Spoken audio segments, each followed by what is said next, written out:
నమస్తే sir. Naresh sir. నమస్తే sir. Sir, ఇప్పుడున్న క్వెషన్ ఏంటంటే, హ్మ్. విద్యార్థి వైఫల్యానికి ఉపాధ్యాయుడే బాధ్యుడా?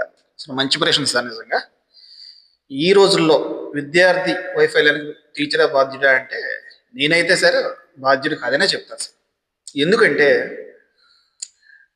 విద్యా వ్యవస్థ అనేది ఒక టీచర్ మీద ఆధారపడలేదు సార్.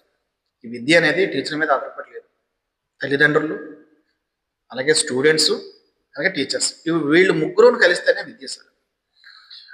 ఒక విద్య జనరల్‌గా ఈ మధ్య కాలంలో చూసాను సార్. మంచి క్వెషన్ అడిగారు. ఈ మధ్యన ఒక న్యూస్ పేపర్‌లో చూసాను. మంచి విషయం చూసాను సార్. చాలా బా అనిపించింది. అదేంటంటే, ఒక విద్యావేత్త డాక్టర్ కోమటిరెడ్డి గోపాలరెడ్డి గారు ఒక మంచి మాట చెప్పారు సార్.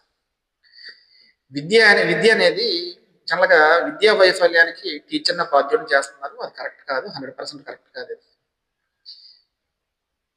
విద్య అనేది టీచరు, అలాగే స్టూడెంట్స్, అలాగే పేరెంట్స్ ముగ్గురు ఉండాలి సార్. అంటే వీళ్ళు ముగ్గురు కలిస్తేనే, ఈ 3 స్తంభాల్లాగా ముగ్గురు కలిస్తేనే విద్య అనేది, విద్యా వ్యవస్థ అనేది బాగుంటుంది. ఒక వైఫల్యం వస్తే టీచర్ మీద రుద్దేయడము అనేది కరెక్ట్ కాదు.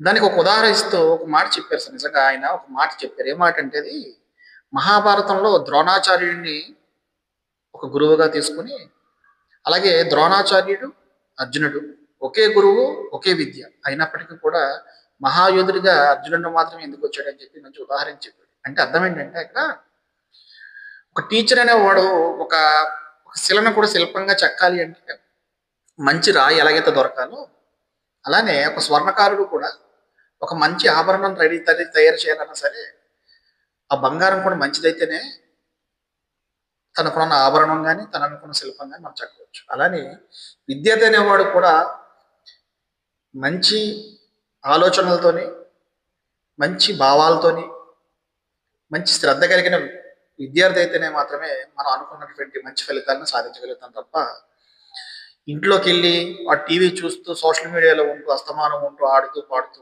అల్లరి చిల్లరగా తిరుగుతున్న వ్యక్తికి మనం 100% రిజల్ట్ ఇవ్వడం అనేది ఒక టీచర్ వల్ల అయితే అసంభవం. ఎందుకంటే విద్యార్థి అనేవాడు మన దగ్గర ఒక 6 అవర్స్ ఉంటే కనుక, పేరెంట్స్ దగ్గర 18 అవర్స్ ఉంటాడు. అంటే మన దగ్గర ఉండే టైం కొంతే. అంటే తల్లిదండ్రుల టైం ఎక్కువ.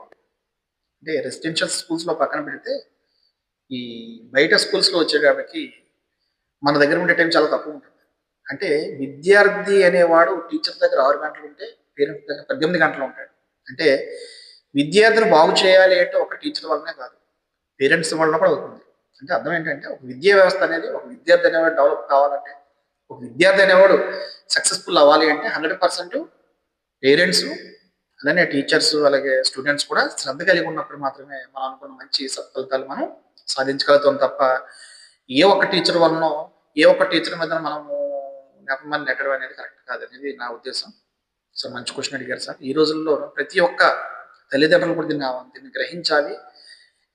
దీన్ని గ్రహించి వాళ్ళు కూడా మనకి సపోర్టింగ్‌గా ఉన్నట్లయితే గనక, మన విద్యార్థి నుంచి మంచి సత్ఫలితాలని, మంచి మంచి ఫలితాలను మనం సాధించగలుగుతాం. Thank you sir. Thank you sir. చాలా బాగా చెప్పారు.